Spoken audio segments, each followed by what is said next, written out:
Well, it's definitely the wrong time of year for me to be paying 2 mortgages. You know, if I even thought it was possible that the Cassadine estate would take back what is rightfully mine, I never would have purchased that second building in the first place. Well, I mean, look, on the bright side, you have a new apartment and a rich new client in Mr. Sidwell, so things could be worse. Lately, I mean, I'm definitely not complaining. Trina, you were spending hours a day at the hospital and now you're not. Why? I love how Ava's friendship with Trina is so solid. It's like Ava's got that perfect balance of supportive friend and maternal vibe. Trina's worried about Kai, and of course, Ava doesn't hold back when it comes to giving her opinion. Honestly, it's kind of hilarious how Ava knows Trina better than her own mom does. And now, on to the important stuff. Happy Super Bowl Sunday, GH fans. Which team do you want to see snag the trophy?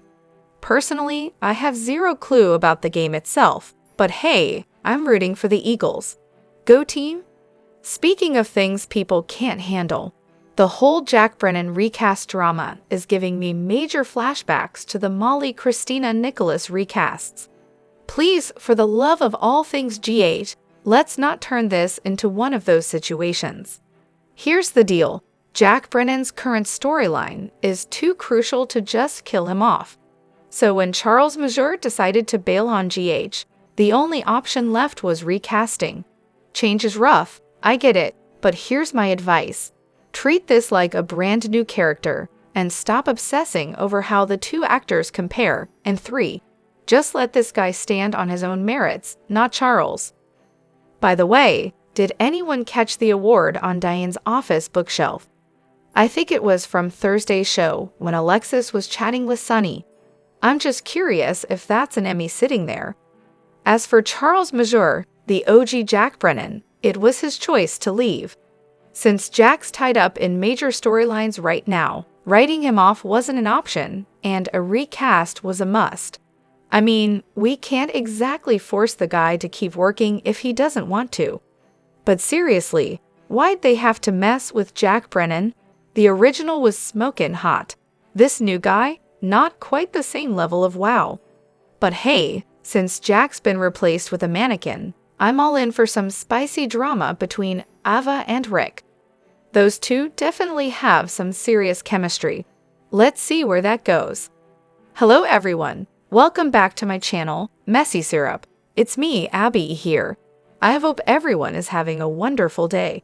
Keep watching. So let's dive into today's video. Why not give Chris McKenna a shot? I mean, the guy's had, like 7 or 8 minutes of screen time? Hard to judge a performance based on that. He's actually a good actor, and it looks like GH is planning to drag it out nice and slow with him.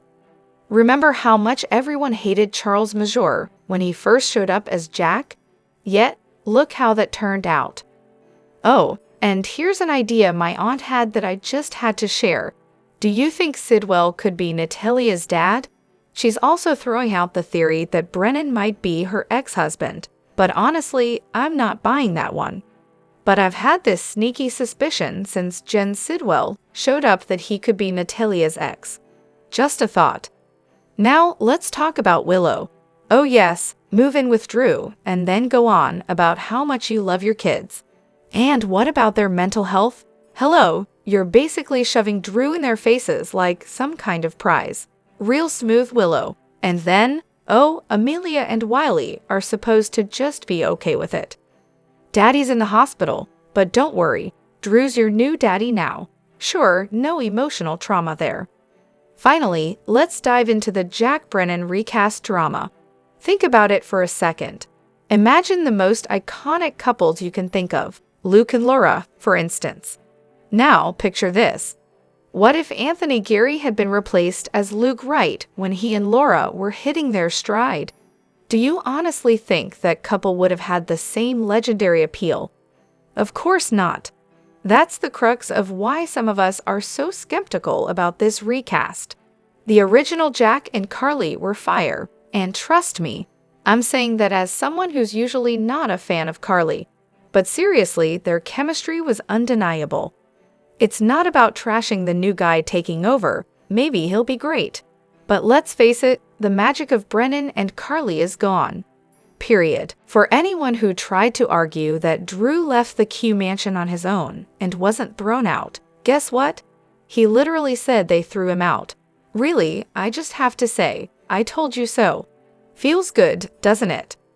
So, anyone else enjoying the new Elizabeth and Lucky pairing? Because I'm getting major Sam vibes from her. She's basically investigating with Lucky like she did with Jason. Some people aren't thrilled about them getting back together, but honestly, this version of her feels a bit more together than the old, stuck at the hospital routine. At least now she has a real storyline. Speaking of storylines, whatever happened to Portia getting caught? I thought there was no way to cover it up anymore. Oh, and Drew? Let him take Willow off to DC and just get it over with. There's enough stress and negativity in the real world. We don't need to pile on more drama from GH. Remember when this show wasn't all about murders and affairs? There were treasures, world domination machines, and master criminals. Now it's like a sitcom, and viewers are definitely noticing. I don't think it'll last much longer if they keep this up. So I'm finally catching up, and let me just say, Drew is so full of it. He got that house, and he's staying there for Willow, plain and simple. He wouldn't have any of this if he hadn't gotten kicked out, and now he's pretending it's all for Scout. Oh, and who's this guy playing Brennen? Seriously, GA has turned into a train wreck. Nina should just take Willow on a vacation. Maybe a retreat where she can finally escape all this mess. Nina also needs to tell Willow the truth about Drew, but will it matter? Probably not. Maybe Nina should find someone else to play the hero, someone who will sweep Willow off her feet and make Drew a thing of the past. She literally said to Brooklyn that Drew saved my life. I mean, come on, is that not a perfect excuse to leave her husband in Willow's world? She can't help it, it's a pattern. Honestly, Willow's got some identity issues. She really needs to see Kevin and figure out who she even is. Her real name's Callie, not Willow, for crying out loud. And just my 2 cents here, but Willow is a terrible mother. The kids don't even know they're getting a divorce, and they're already grieving their father being in the hospital. How's she going to explain all this? She wants a house with a backyard if she moves in with Drew, but isn't that something she and Michael should be doing together? The kids don't need that kind of stress piled on top of everything else. Update. I meant to say the kids have no idea they're getting a divorce. They just know daddy's in the hospital. Sunny really needs a leading lady, but who's up for the job? The suspense is killing me. And speaking of suspense, I'm genuinely terrified for Elizabeth, Sunny, Jason, Jocelyn, and Danny. Please, let's hope the next few weeks actually give them some proper storylines. I'm almost certain Brennen has something to do with Sidwell being in town. He's probably plotting to take over the docks and wreck Corinthos Coffee's empire. And then there's Cyrus, who's absolutely convinced Elizabeth is behind the break-in at his place, and now he's coming for her. What a mess. Did anyone catch Drew's look when Sidwell told him to move the Esplanade project to Pier 55, right where the coffee warehouse is? Yeah, I'm hoping Drew doesn't fall for that, especially with Laura warning him that Sidwell's not exactly a good guy. So many things happening, my head's spinning. I'll be watching all of it with bated breath, but let's talk about Brooklyn for a second. She should have told Chase from the get-go that she gave up a child for adoption back in high school. Once that secret comes out, Lois is going to be in major hot water. Ned, Olivia, Tracy, Dante, Sunny, and Brooklyn are all going to be pointing fingers. So many tangled storylines, it's almost impressive. But let's be real, the one I'm dying to see unfold is Drew and Nina's little secret. Oh, and did anyone catch Sidwell flipping out over Natalia? He had her followed, called her by a different name, and was furious that she was hanging out with Sunny. Someone's got some serious issues. Now that there's a new villain in town, I guess that's GA's way of writing Cyrus off as the killer. So who's next? It's like a revolving door of troublemakers. Drew is really out here proving just how shady he can be. Why do I say that? Well, the guy is practically obsessed with taking down Sunny and Jason. But hold on, he's already had a cozy little chat with mob boss Selena Wu, and now he's all too eager to team up with the sketchy Sidwell. Will Drew take a second to actually research the truth about Sidwell, or is he just going to dive in headfirst because he's so desperate to spite Jason and Sunny? He's clearly not thinking straight. A small man, through and through. Drew's got this deep-seated hatred for his brother Jason, but don't worry, he's got no love for Sunny either. If Drew found out that Sidwell was the one behind the bomb that nearly took out Michael, you think he'd even blink? Nah, he probably wouldn't care one bit. As for Sidwell's role in the bombing, yeah, I'm not entirely sold. Him just showing up in town right after the explosion? It feels a bit too convenient, and honestly, the hit feels way too sloppy for Sidwell's style. If he was really behind it, the job would have been cleaner, right? My gut says Drew's the one who hired someone, and Michael. Well, Michael just happened to be in the wrong place because of Aurora. Classic Drew. Are Maxie and Felicia here for anything other than a wave of nostalgia at this point? Seriously, these women haven't had a meaningful plotline since Peter. What, 4 years ago? The peak of coronavirus? At this stage, their sole purpose seems to be hanging out in stable, though rarely featured, relationships that come with no real plot. Offering up the classic, "You have family now," speech to Sasha and Cody. Forgiving other characters for their awful behavior with a "hey, I screwed up too" justification. Having sentimental heart-to-hearts that feel more like filler than substance. These are talented actresses playing characters with a lot of history, but the writing is doing them zero favors. Maxie's endless excuses for characters like Drew, Natalia, and Willow are starting to nudge her into unlikable territory.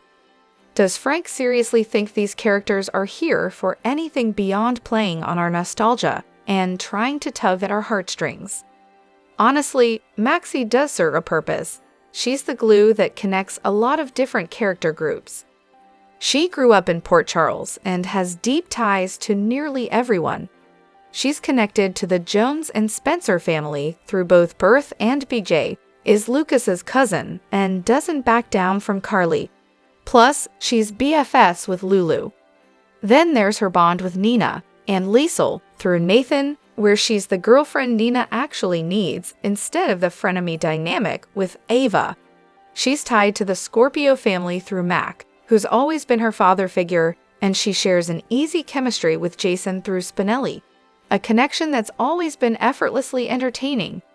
She's even connected to the Qs through her friendship with BLQ and her professional relationship with Tracy. Maxie has grown beyond her scheming days into a character who can work with almost anyone, and I really appreciate that. As for Felicia, she's less prominent now, but she still brings great chemistry with Anna, Lucy, and of course, Mac. Maxie is an essential part of the cast, but it's a shame the storylines she gets don't do her justice. It's tough for characters who found their endgame romance, but that shouldn't mean they get sidelined entirely. So, what's the deal with Tracy and Lucky? Do they even have a relationship, or is that just some forgotten subplot? I mean, we know Tracy is pretty tight with Lulu. She's basically the only one of Luke's kids that actually matters to her, or at least that's what we're led to believe. And yeah, Tracy's done some stuff for Ethan in the past, like, saving his life a couple of years ago. So it's pretty clear that Tracy will do anything for family, or at least Luke's family. But here's the thing.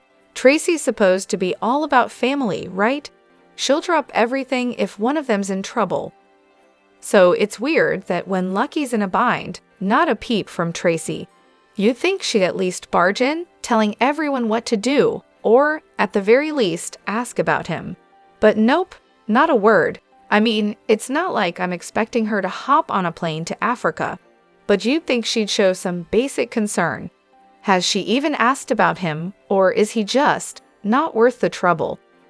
Is this just another case of the writers forgetting that Tracy actually cares about Luke's kids, except, apparently, for Lucky?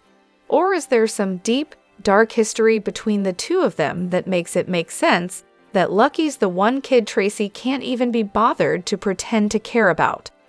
Maybe I'm just off base here, but considering how often Lucky's been MIA, it almost feels like the writers didn't even bother to find an excuse to have Tracy and Lucky connect. After all, Tracy was busy playing stand-in for Laura while she was out of commission, and by the time Lucky was around, well, who knows what happened to that relationship.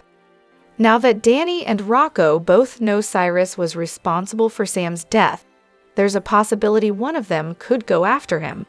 But let's pause and think about Rocco for a minute. He's in a tough spot. Cyrus is his great uncle, but Sam was like a mother figure to him when Lulu couldn't be. It's a real emotional tug-of-war.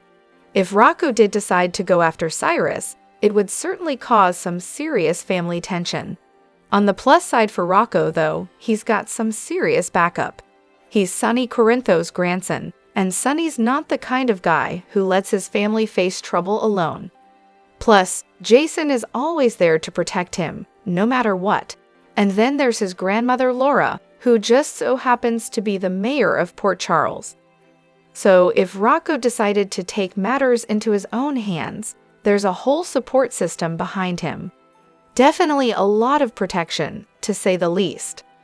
As for Danny, seeking revenge and possibly killing Cyrus would be very reminiscent of Michael's situation with Claudia back in the day. We all remember how that turned out with Michael in Pentonville. Do we really want to see Danny go down that road? I sure hope not. Same goes for Rocco, of course. This whole thing feels like it's setting up for a big whodidit mystery.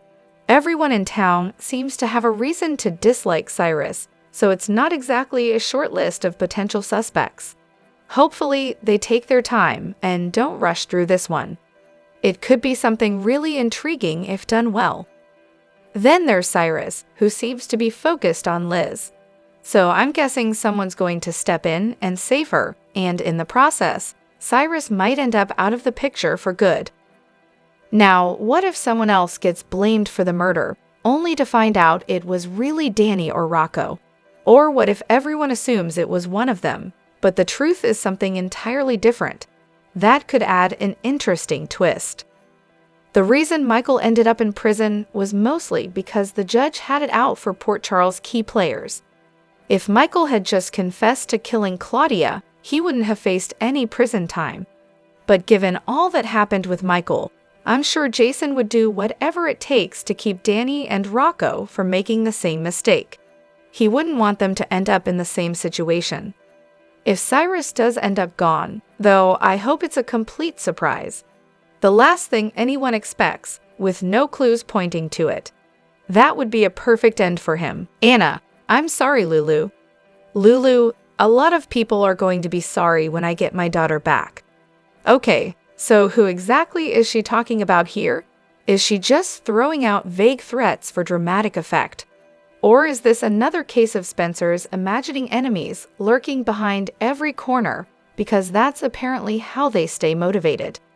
Honestly, I'm overhearing Lulu say my daughter, when I get my daughter, and when I find my daughter. It's starting to sound like a broken record. It reminds me of Christina and her endless my baby phase. It was almost like she forgot any other words even existed. And seriously, who burned down Anna's house? I used to think it was Charlotte, but now I'm questioning that. Charlotte swore up and down to Valentine that she didn't do it, so maybe she's not the culprit after all. Though, let's be real, Charlotte was a terrible kid, and breaking into Anna's place didn't exactly win her any sympathy points. Honestly, she has no one to blame but herself for letting Victor pull her strings. Drop your thoughts in the comment section below. Do you agree or disagree? Don't forget to like, subscribe, and hit the notification bell for more updates. Your opinions matter, and I will see you in the next video. Thank you.